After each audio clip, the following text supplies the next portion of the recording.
estás en los cielos, te damos gracias una vez más por darnos la oportunidad de estar nuevamente aquí en este lugar, en el templo, Señor, de tu iglesia local, el templo de la IBE.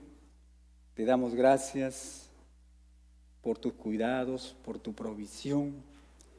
Te damos gracias, Señor, por esa salvación tan grande que nos diste en tu Hijo, nuestro Señor Jesucristo. Te damos gracias por el Santo Espíritu que mora en nosotros, Señor, y que nos ilumina y que nos ayuda, Señor, a poder reflexionar en tu palabra, a poder reflejarnos en ella, a poder tomarla, apropiarla y ponerla en práctica. Padre Celestial, esta tarde te pedimos que tú, Señor, nos ayudes a estar atentos a ese mensaje que tienes para nosotros. Que podamos ser sensibles, Señor, a tu palabra. Ayúdanos. En Cristo Jesús te lo pedimos. Amén. Mis hermanos, le damos gracias a Dios una vez más por cada uno de ustedes. Le doy gracias a Dios porque tenemos un buen número a pesar de lo que estamos viviendo en este momento, ¿no? Este resurgimiento de esta variante Omicron de este virus, el COVID-19, pero queremos decir lo siguiente, que nuestro Dios es todopoderoso. Mayor es el que está en nosotros que el que está en el mundo, ¿verdad? Y nos regocijamos en Él. Y le damos gracias al Señor por cada uno de ustedes, por cada una de sus familias. Y especialmente también a nuestros hermanos de la Iglesia Universal, que se conectan semana tras semana. Y estamos contentos, alegres también, porque el Señor nos da la oportunidad de estar ministrando no solamente aquí, a su iglesia local, sino a su iglesia universal. Le damos gracias a Dios. Realmente nos sentimos, como se dice, cortos, nos sentimos como que el Señor nos está dando más de lo que nosotros pensábamos, ¿verdad? Porque somos personas con muchos problemas, con muchos defectos, pero en su misericordia a Él le ha placido utilizarnos como esos instrumentos que podamos proclamar el mensaje de salvación. Le damos gracias a Dios también por este pequeño corte que tuvimos. ¿Se acuerdan ustedes? Navidad, y luego vinieron estos dos domingos en los cuales el Señor puso en nuestros corazones el traer este mensaje de desafío y hablarles que el Señor quiere darnos vida victoriosa, ¿verdad? Y como mencionó Liana, y lo vamos a repetir más tarde, tenemos un versículo lema: el Señor, nuestro Padre Celestial, en Cristo Jesús dice que nos lleva de triunfo en triunfo, ¿verdad? Y le damos gracias a Dios porque volvemos nuevamente al libro de Romanos y esta tarde vamos a estar enfocándonos en el capítulo 3, versículos 1 al 8, pero ya los 4 primeros versículos los hemos estudiado. Y como hemos dicho, mis hermanos, todos anhelamos una nueva oportunidad, un nuevo comienzo, ¿verdad? Todos nosotros hemos pasado dificultades, problemas, frustraciones, desafíos en nuestras vidas, hemos sido tumbados y anhelamos un nuevo comienzo. Y nuestro Padre Celestial es un experto en darnos una segunda, tercera, cuarta, quinta oportunidad cuando tú y yo nos acercamos a Él arrepentidos, ¿verdad? Dios, mi hermano, mi hermana, quiere darte un nuevo comienzo, una nueva vida. Y ese nuevo comienzo, esa nueva vida solo se logra, solo se obtiene cuando nosotros abrazamos, cuando nosotros obedecemos el Evangelio de nuestro Padre Celestial. El Evangelio que el apóstol Pablo nos presenta en este hermoso libro que estamos estudiando, el libro de Romanos, ¿verdad? Hace tiempo, unos meses atrás, les dije, vamos a estudiar este libro. Hay muchas personas, aún pastores, que dicen, no enseñes el libro de Romanos porque es muy complejo, es muy difícil, pero ¿sabes qué? Dios lo escribió y lo escribió para nosotros. Y si Él nos lo dio, también nos ha dado la ayuda del Espíritu Santo para poder comprender y entender su palabra, ¿verdad? En los versículos finales del capítulo 2, si ustedes recordarán, el apóstol Pablo les dice a los judíos que ellos, como el resto de las personas, son pecadores ante los ojos de nuestro Dios. El apóstol Pablo le dice a los judíos que ellos eran un pueblo especial. Sí, era un pueblo especial, Israel, pero especial para una misión, recuerdan ustedes. Cuando Dios Padre se acerca a Abraham y le dice: de ti haré una nación, y a través de esta nación serán benditas las naciones de la tierra, ¿verdad? Y nosotros sabemos, porque a través de esta nación especial vino el Mesías, el Salvador del mundo. Vino la bendición a toda la humanidad. Ellos eran un pueblo especial, pero no para salvación. ¿Sabes qué? La salvación se logra cuando tú y yo, cuando cada individuo desarrolla esa relación personal con nuestro Dios, ¿verdad? La salvación no es para toda una familia, para toda una sociedad, para una nación, para un país. La salvación es una relación entre tú y tu Creador, tu Dios. El apóstol Pablo les recuerda que ellos necesitan, lo que ellos necesitan, no es la religión, sino una obra interior de gracia a través del Espíritu Santo que convierte el alma y que hace al pecador justo delante de Dios. Eso es lo que hemos venido estudiando, ¿verdad? Los judíos estaban confundidos. Los judíos, como que ellos no habían logrado captar el mensaje de Dios. La salvación es solo a través de nuestro Señor Jesucristo. Ahora debemos recordar que el apóstol Pablo era un evangelista. Él era un misionero que viajaba, viajero como decimos nosotros. Por lo tanto, en casi todas las ciudades nos dice la palabra de Dios que él visitó. Si ustedes recordarán en el libro de los Hechos especialmente, lo primero que hacía el apóstol Pablo era ir ¿a dónde? A las sinagogas, ¿verdad? A enseñar.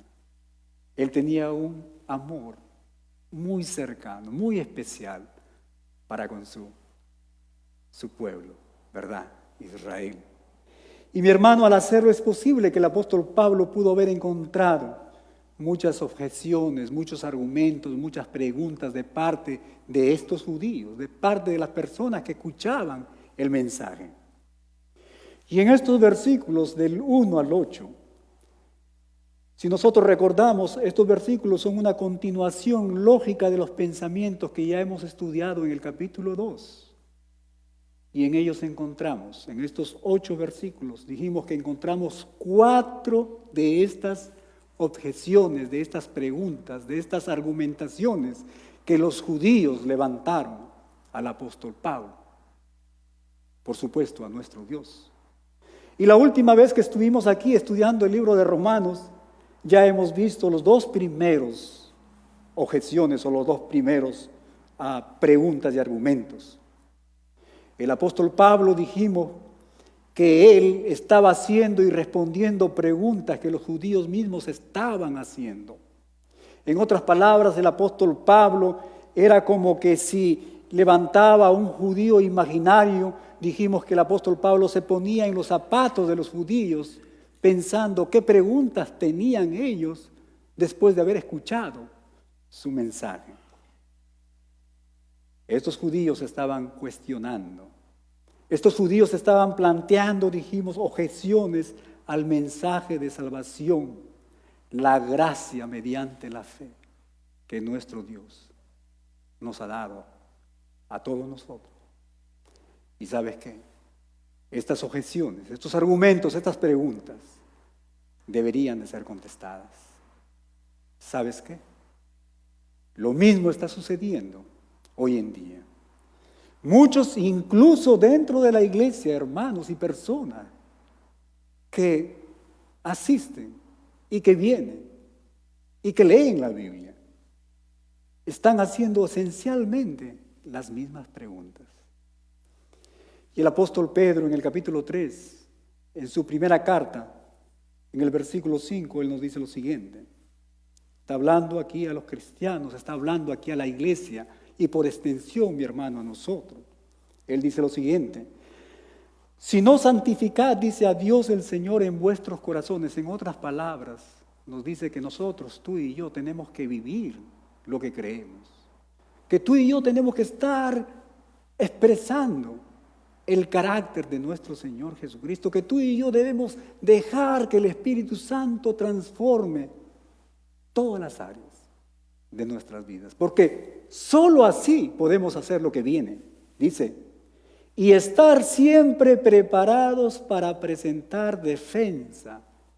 Dice, con mansedumbre, no con pleitos, con mansedumbre y reverencia, ante todo el que os demande razón de la esperanza que hay en vosotros. Esa esperanza, mi hermano, es el Evangelio, la vida eterna, la salvación que recibimos en Cristo Jesús. Amén. Tú y yo somos llamados, mi hermanos, a prepararnos, a estudiar la palabra de Dios para poder defender el Evangelio de nuestro Señor Jesucristo. Pero ¿sabes qué? En mansedumbre y en reverencia, ¿verdad? Porque el objetivo es ganar a las personas. El objetivo, mi hermano, no es crear enemigos. El objetivo es presentar el Evangelio de nuestro Señor Jesús.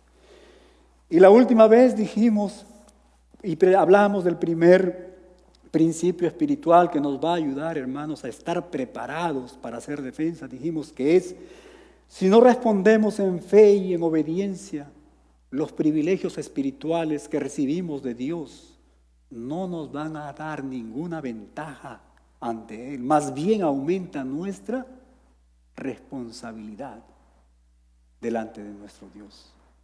En otras palabras, el simple hecho de ser judío, el simple hecho de tener padres cristianos, el simple hecho de venir aquí todos los domingos, escuchar el mensaje, el simple hecho, mi hermano, de venir a este templo, no nos salva, ¿verdad? Son privilegios que el Señor nos ha dado, pero ¿sabes qué? Esos privilegios no nos salvan.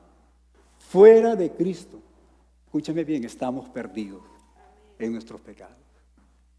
Y el segundo principio espiritual que hablamos fue el siguiente, y espero que lo recuerden. Y si no lo recuerdan, como dice Liana, no se olviden. Como ningún tiempo atrás en la historia de la iglesia tenemos la posibilidad de ir al YouTube, al Facebook y revisar esos mensajes, ¿verdad? Tú y yo necesitamos estudiar, necesitamos prepararnos, ¿verdad? Y el segundo principio espiritual es la fidelidad de Dios a sus promesas. Dios es fiel a sus promesas. Dice, no está condicionada a nuestra fidelidad. Le damos gracias a Dios. Nuestra salvación no depende de nosotros. Amén. ¿Verdad? Muchas veces escuchamos hermanos decir, hermano, ¿cómo le va? Aquí, perseverando. ¿Verdad? Aquí perseverando. Como que si la salvación depende de nosotros, de nuestras obras. ¿Verdad? No es así. Le damos gracias a Dios. Amén. Que la fidelidad a sus promesas no está condicionada a nosotros. La fidelidad de Dios a su palabra, a sus promesas, mi hermano, es un atributo necesario de quién es Dios, de su naturaleza. Él es fiel. Si Él fuera un hombre, si Él fuera un mentiroso, si Él no cumpliera sus promesas, no fuera Dios. Amén. ¿Verdad? Está en contra, va en contra de su naturaleza. Esta tarde me gustaría compartir los dos últimos principios espirituales que nos van a ayudar, mis hermanos, a estar preparados, a estar listos para hacer defensa del glorioso Evangelio de nuestro Señor Jesucristo. Y el tercer principio espiritual es el siguiente: Dios es justo y Él tiene toda autoridad para juzgar a sus criaturas. Él es justo. Él es un Dios santo, ¿verdad? Y Él tiene toda la autoridad. Mira lo que dice los versículos 5 al 6. Sin embargo, dice, algunos podrían decir, aquí nuevamente Pablo se está poniendo en los zapatos de los judíos, ¿verdad? Nuestro pecado cumple un propósito porque muestra a otros lo justo que es Dios. ¿No es injusto entonces que Dios nos castigue? Esto no es más que un punto de vista, dice, humano. Y él responde en el versículo 6. De ninguna manera. Si Dios no fuera completamente justo, santo, ¿cómo tendría autoridad para juzgar al mundo, verdad? En otras palabras, ¡hey, Pablo! Si dices que la justicia de Dios sobresale cuando Él nos juzga, entonces Él no puede juzgarnos, porque en realidad somos instrumentos para su gloria. Eso es lo que los judíos estaban argumentando. Lo mismo lo están haciendo muchas personas hoy en día. ¿Cómo puede Dios juzgarnos por algo que Él utiliza para su propio beneficio? Eso es lo que están diciendo ellos. Mi hermano, el apóstol Pablo estaba familiarizado con esta línea de pensamiento que dice así, y yo creo que todos lo recordamos. Dios tiene el control de todo. Dice, Dios tiene el control de todo, incluso mi maldad, muchas personas dicen, finalmente demostrará su justicia. Por lo tanto, Dios sería injusto si Él derrama su ira sobre mí, porque al fin y al cabo, solo soy un peón en su mano. ¿Verdad? Eso es lo que muchas personas hablan. Mi pecar resalta a Dios. Por lo tanto, Dios es injusto si es que Él me juzga. Mi hermano, este es un argumento sumamente peligroso. ¿Sabes por qué? Porque lo que están haciendo estas personas es tratar de decirnos que nuestro Dios es un Dios injusto. Eso es lo que están diciendo ellos. Y si nosotros recordamos, esto precisamente fue lo que Satanás, la serpiente antigua, le presentó o trató de hacer con nuestros primeros padres, ¿verdad? Con que Dios te dijo, esto no es así. Entonces Dios es injusto. Pero ¿sabes qué? Dios no es injusto, nos dice su palabra. Dios es santo. Por lo tanto, es un Dios, es un juez justo. Pero ¿sabes qué? Cuando las personas comienzan a racionalizar, en otras palabras, cuando las personas comienzan a argumentar, cuando las personas comienzan a excusarse, cuando las personas tratan de justificarse, mi hermano, la razón, la palabra de Dios, el mensaje desaparece y es reemplazada por este tipo de excusas. Y es reemplazada por este tipo, hermanos, de filosofías humanas, de doctrinas humanas, de doctrinas de demonios. Eso es lo que pasa. Y esta es la famosa doctrina, conocida como el antinomianismo. Es un poquito difícil de pronunciarlo, antinomianismo. En otras palabras, antiley, que va en contra de la ley. En otras palabras, tiene la idea que nosotros podemos hacer lo que se nos plazca. Podemos pecar, podemos hacer todo lo que nosotros queramos. ¿Por qué? Porque según ellos ya somos salvos. Somos salvos por la gracia de Dios. ¿Verdad? Eso es lo que ellos dicen. Ellos dicen que la moralidad y el estilo de vida no importan, ya que somos salvos por la fe. Eso es lo que ellos dicen. ¿Cuántos de ustedes han escuchado de esta doctrina? Salvo, siempre salvo. Estas personas creen que están inventando nueva doctrina, pero no, esta es una doctrina muy antigua, una doctrina humana, una doctrina de demonios. Las personas, mi hermano, hablan que si tú ya eres salvo, entonces puedes vivir de la manera que a ti te plazca, ¿verdad? Como decimos, ahora puedes vivir la vida loca, ¿verdad? Mi hermano, nada podría estar más lejos de la verdad. ¿Sabes por qué? Porque la verdadera o la marca de un verdadero cristiano, la evidencia de un verdadero hijo de Dios, aquella persona que ha recibido al Señor Jesús como Salvador, aquella persona que ha sido lavada con la sangre del Cordero, la evidencia es tener un corazón agradecido a su Salvador y vivir una vida que le agrade, en obediencia. Aquella persona que dice, yo ya soy salvo por la gracia de Dios y puedo vivir de la manera que a mí me plazca, hay que tener cuidado. Es probable que esa persona no es salva, ¿verdad? Y un ejemplo, mi hermano, que pueda ilustrarnos este argumento y esta objeción sería Judas. Quizás podríamos nosotros escuchar a Judas presentar su caso. Judas diría lo siguiente, más o menos, diría, bueno, yo sé que traicioné a Jesús, pero Dios lo usó para bien, ¿verdad? Eso es lo que muchas personas dicen. Dios lo usó para bien. Si no hubiera hecho lo que hice, Jesús no habría ido, dice, a la cruz del Calvario, no hubiera hecho el sacrificio, no hubiera salvado a la humanidad. Lo que hice hasta cumplió las Escrituras, imagínense ustedes. Por lo tanto, ¿cómo podría ser juzgado? Y si soy juzgado, entonces Dios es injusto. Imagínense. Imagínense lo que las personas argumentan. Y la respuesta del apóstol Pablo a Judas sería más o menos la siguiente. ¿Sabes qué, Judas? Sí.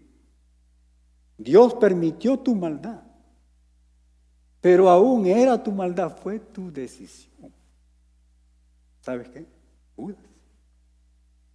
Dios pudo utilizar a muchas otras personas, no necesariamente a ti, ¿verdad? No es que Dios creó a Judas para un trabajo definido, no fue así. Judas tuvo que decidir. ¿Sabes qué, Judas? Diría Pablo.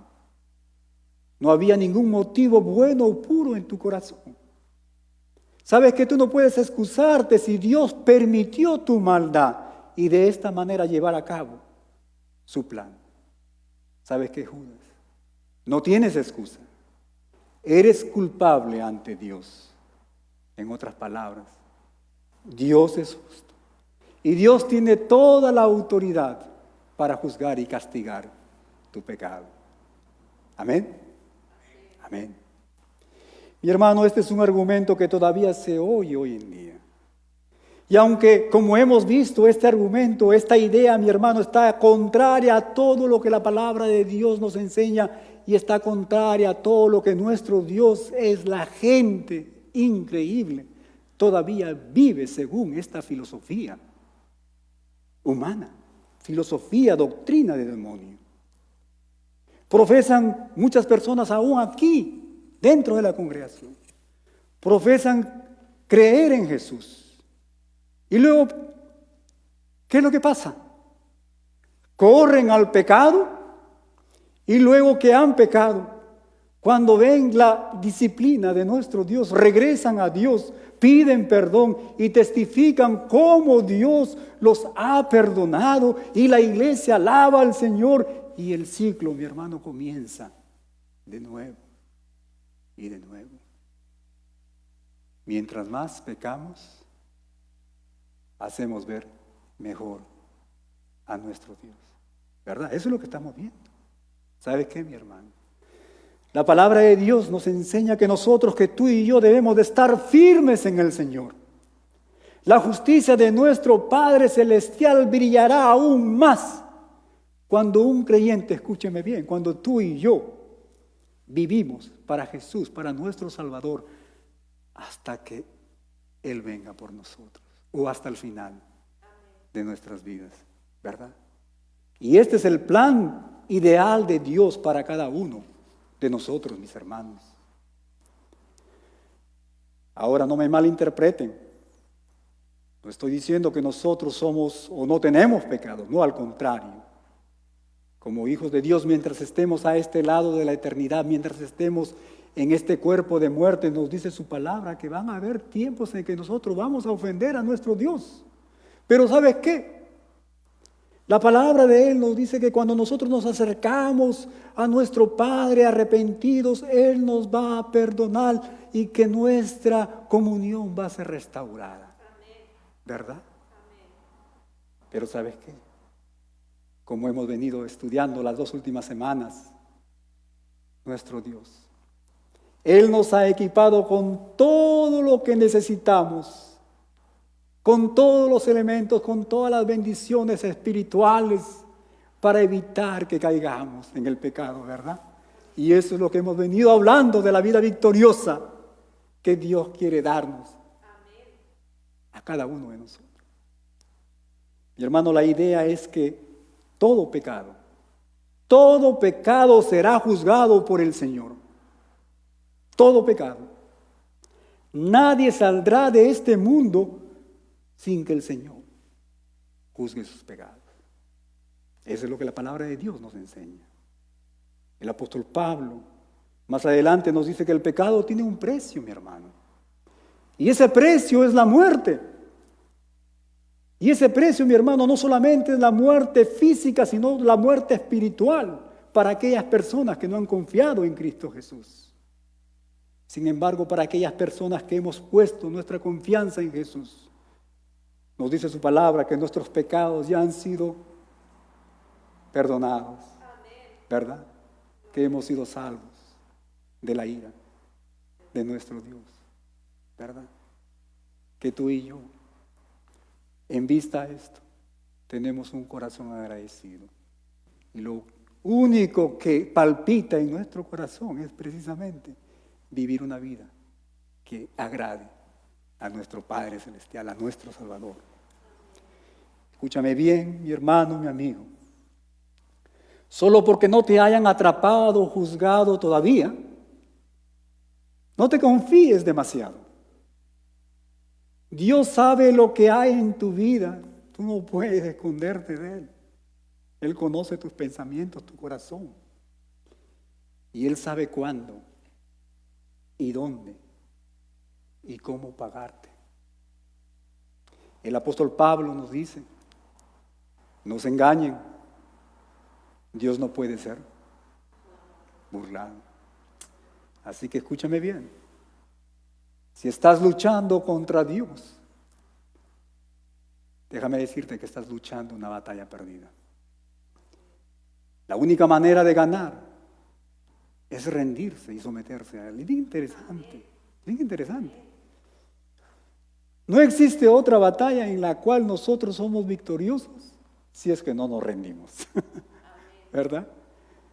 Es someternos a la voluntad de nuestro Dios. Es el deseo de mi corazón, mi amigo, mi hermano que me estás escuchando, que esta tarde puedas tú venir a Él, rendirte a Él, someterte a la voluntad y pedirle al Señor Jesús que venga y salve tu alma. Hay muchas cosas en la palabra de Dios que son difíciles de entender, por supuesto. Como les dije, mientras estemos a este lado de la eternidad, tú y yo no tenemos el conocimiento perfecto, el conocimiento de nuestro Dios. Hay cosas difíciles de entender, como por ejemplo la doctrina de la elección, que lo vamos a estudiar más adelante. Hay cosas en las que es difícil regocijarnos, por ejemplo, como la doctrina del castigo eterno. ¿Quién de nosotros podría regocijarse de esto? ¿Verdad? Más bien nos lleva a poder suplicar y orar a Dios por misericordia para que el mundo, para que la gente pueda tener vida eterna, puedan ser salvos y no ir a este lugar, a esta condenación. Hay cosas que son difíciles de asimilar y comprender. Por ejemplo, ¿por qué nuestro Dios permite que los niños pequeños sufran cosas terribles, verdad? ¿Te has puesto a pensar eso? ¿Por qué hay niños que tienen que pasar lo que ellos están viviendo? ¿Por qué Dios nos destruye las religiones falsas que engañan a millones y millones de personas? ¿Te has puesto a pensar en esas cosas? ¿Verdad? Son cosas que nosotros no podemos, hermanos, explicar. Ahora, yo no estoy diciendo, hermanos, que no debemos esforzarnos de tratar de entender estos temas difíciles. No estoy diciendo eso. Pero ¿sabes qué? Hay dos maneras de acercarnos, de abordar a nuestro Dios cuando estamos frente a estos asuntos difíciles. La primera forma es, tú, mi hermano, puedes venir a Él como un hijo sumiso, pidiéndole al Padre sabiduría, entendimiento, para poder comprender estas verdades, ¿verdad? Estos problemas. ¿O sabes qué? Puedes venir como un crítico, exigiendo que Dios te dé las respuestas, como si Él estuviera obligado a darte explicación. ¿Te das cuenta la diferencia? Como un hijo humilde buscando sabiduría, o como alguien rebelde, soberbio, buscando explicaciones. Imagínense ustedes, explicaciones del Dios Todopoderoso. Mi hermano, si tratas de demostrar que tienes razón y que Dios está equivocado, estás en una mala situación. Hace poquito hemos tenido esta semana de nieve, ¿verdad? ¿Cuántos de ustedes han experimentado el hielo negro? ¿Cuántos? Yo creo que muchos de nosotros aquí. Si vienes a Dios exigiendo, estás en una situación, estás en el hielo negro, vas a resbalar. La caída es inminente, ¿verdad? Si luchas contra Dios, mi hermano, pierdes. Pero ¿sabes qué? Si te sometes a Él, tendrás victoria. Ganarás. Así que lucha con tus preguntas, mi hermano, con un espíritu, escúchame bien, con un espíritu de sumisión, no con un espíritu de soberbia, de desafío. No lo hagas de esa manera. Nuestro Dios es un Dios justo y Él tiene toda autoridad para juzgar a sus criaturas. Amén. El pecado, mi hermano, nunca glorifica a Dios. El pecado siempre tiene resultados, mi hermano, malos. No produce nada bien el pecado. Como dicen las Escrituras en Gálatas capítulo 6, versículo 8, el que siembra para la carne, ¿qué dice? Segará corrupción, ¿verdad? Pero el que siembra para el Espíritu, segará vida eterna. Amén.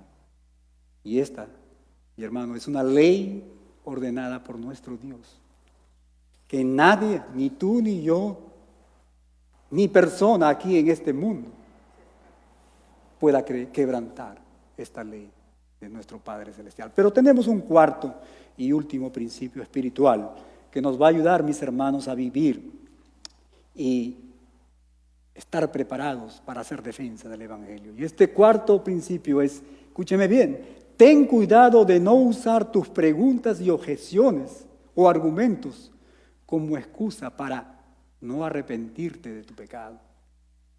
Hay muchas personas que usan este tipo de argumentos y preguntas y objeciones, pero lo que están haciendo es justamente evitar, ¿verdad? Evitar a Dios. Ten cuidado. Mira lo que dice el versículo 7 y 8, la palabra del Señor nos dice, sin embargo, dice, alguien podría seguir argumentando. Nuevamente aquí dice el apóstol Pablo, alguien pone a este judío imaginario, porque Dios me juzga como pecador, dice, si mi mentira realza su veracidad y le da más gloria a Él. ¿Por qué? ¿Por qué tiene que juzgarme? Si mi pecado más bien realza la gloria de Él. Y el versículo 8, mira la respuesta del apóstol. Dice, algunos incluso nos difaman asegurando que nosotros decimos, cuanto más pecamos, mejor. Y mira cómo responde al final el apóstol. Dice, los que dicen tales cosas merecen ser condenados. Condenados.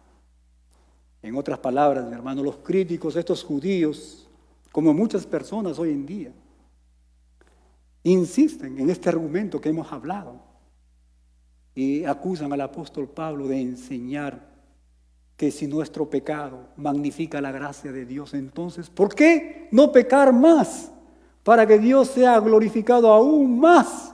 Imagínense usted.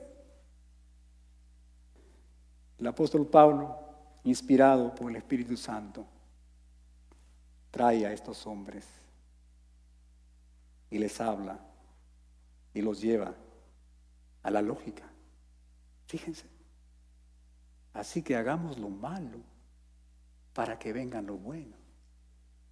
Y él les dice, pero qué argumento tan ridículo es el que ustedes están presentando. ¿Sabes por qué? Porque esto, mi hermano, elimina toda diferencia entre el bien y el mal. ¿Cómo así lo malo va a traer bien? Esto, mi hermano, este argumento, esta filosofía, esta doctrina precisamente lleva a esto, a tratar de prácticamente anular esa barrera entre lo que es bueno y lo que es malo. Y esto es precisamente lo que la gente en nuestras sociedades están haciendo hoy en día. No existe el bien o el mal. Lo que te gusta a ti, eso es bueno. Y lo que no te gusta, pues eso es malo. La diferencia entre el bien y el mal solo está en tu mente. Eso es lo que estos hombres están argumentando. ¿Se dan cuenta ustedes? No existe el bien y el mal. Eso está en ti. Si para ti esto te gusta, pues llámalo bueno, que puede ser un montón de cosas, muchas cosas, ¿verdad? El pecado, el aborto, el adulterio, las drogas. Y si esto no te gusta, pues llámalo malo. Y si no te gusta escuchar de Dios, pues llámalo malo. ¿Se dan cuenta, hermano, este argumento tan satánico? Podemos ver, mi hermano, que este argumento es uno de los más populares de nuestros días. Estamos viviendo días, como dijo Liana, y muchos hermanos aquí. Estamos viviendo, mi hermano, los últimos días. El Señor Jesús, nuestro Salvador, está muy pronto a venir. Estamos viviendo días en los cuales el hombre y la mujer a lo bueno le llama malo y a lo malo le llama. Han puesto a Dios y a su palabra a un lado. El apóstol Pablo le dice a estos judíos, esto es ridículo. La conclusión lógica de este pensamiento es el caos moral y la anarquía, mi hermano. En otras palabras, imagínense ustedes, nadie podría juzgar nada, ni siquiera Dios. Nadie. ¿Por qué? Porque lo bueno y lo malo es relativo. Lo malo puede ser bueno para ti y lo bueno puede ser malo. Nadie puede juzgar, ni aún nuestro Dios.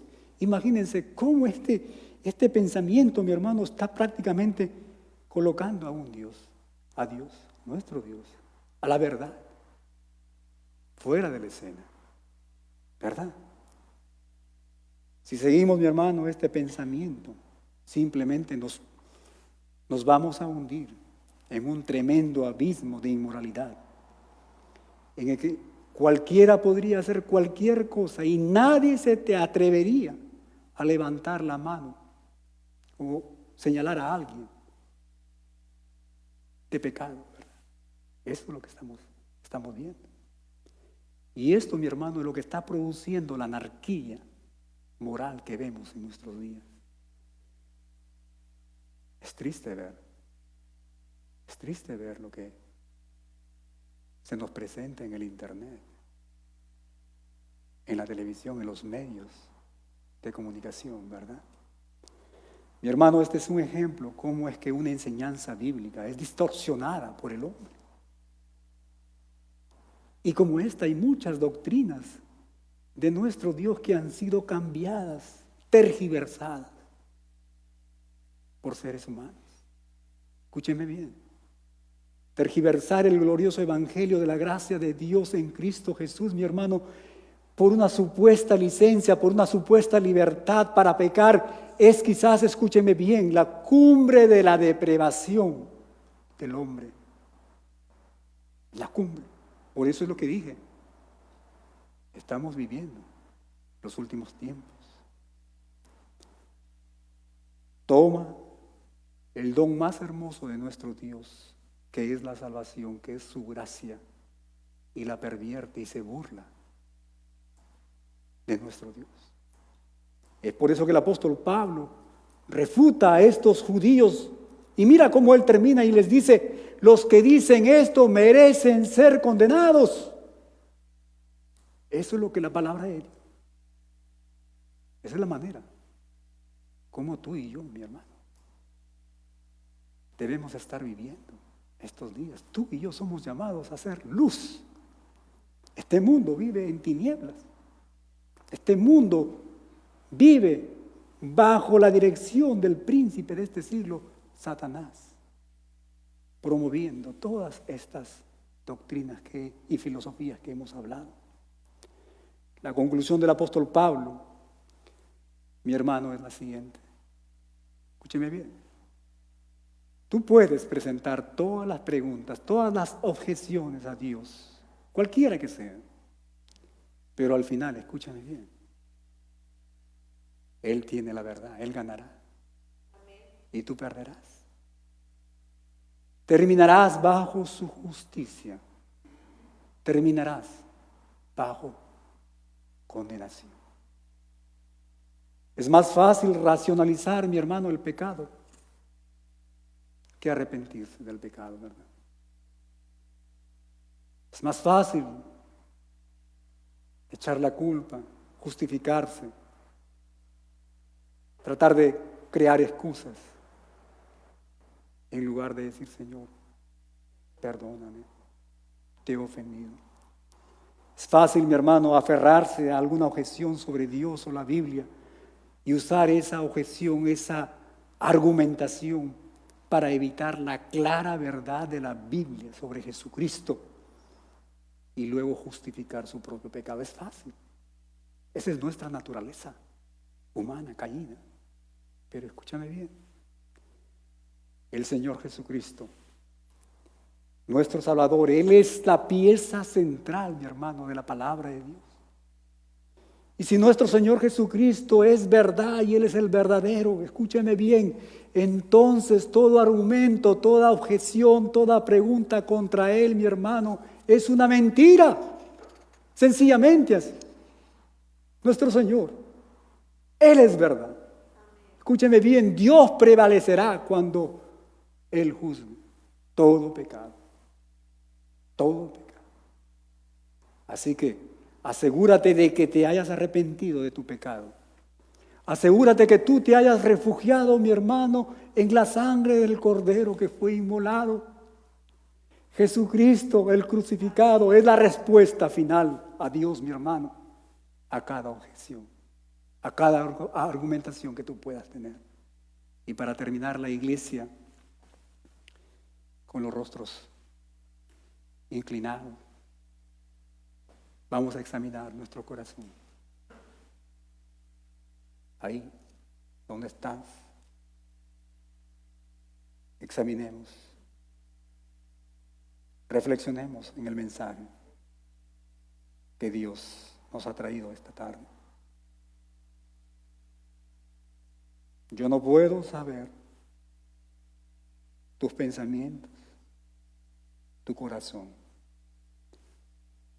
pero a Dios no le podemos engañar, ¿verdad? Él sabe. Él conoce lo más íntimo de nosotros. Así que esta tarde debemos dejar, mi hermano, de tratar de justificarnos, de tratar de excusarnos de nuestros pecados y hacer exactamente lo que Dios nos manda hacer. ¿Y qué es lo que nos manda nuestro Dios, nuestro Padre?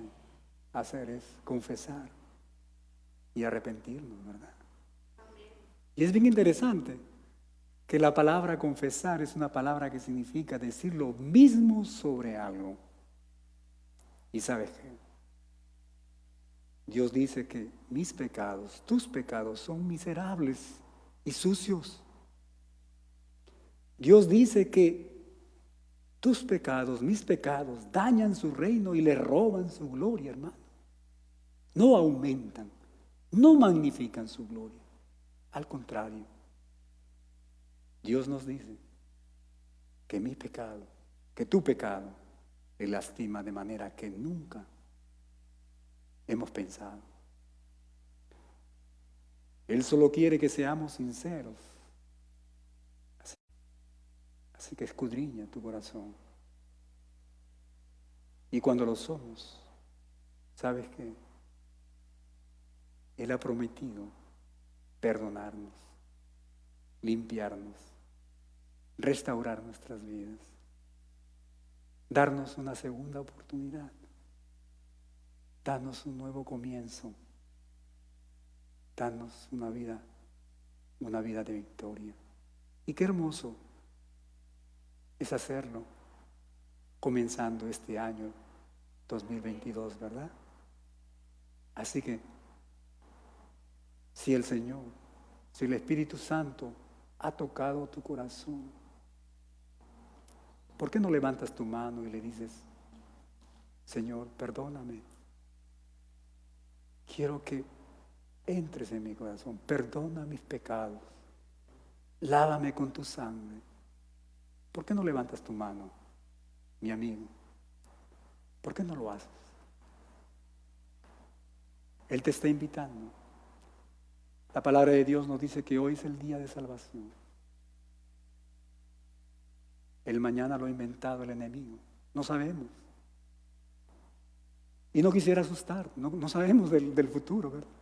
No quisiera asustarte, pero el día de ayer escuchamos que un hermano de la iglesia fue llevado a la emergencia del hospital con un presunto heart attack, infarto del corazón. No sabemos. ¿Por qué no lo recibes? La Biblia dice que está establecido para el hombre que muera una vez y después de esto el juicio.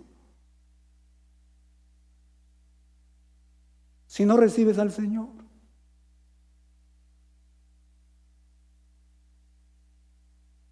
la Biblia nos dice y nos habla de un lugar que te espera. Y ese lugar es el infierno. Es la condenación eterna. ¿Por qué no levantas tu mano? ¿Por qué no dejas de argumentar con tu Dios? Y vienes y le dices, Señor, aquí estoy. Me rindo. Quiero victoria. Quiero obedecerte. ¿Por qué no lo haces? Amén. Gloria a Dios. Gloria a Dios. Amén. ¿Alguien más? ¿Alguien más? Y para ti, mi hermano, ya has escuchado. Examina tu corazón. Una vida licenciosa, una vida de pecado, una vida de desobediencia, lo único que trae es destrucción, ¿verdad? No trae gloria a nuestro Dios, al contrario. Así que yo te invito también. Dile, Señor, aquí estoy, perdóname. Y su palabra dice que la sangre de nuestro Señor Jesucristo nos va a limpiar de toda maldad. Restaura tu comunión con Dios. Dios bendiga su palabra. Dios bendiga la vida de cada uno de ustedes.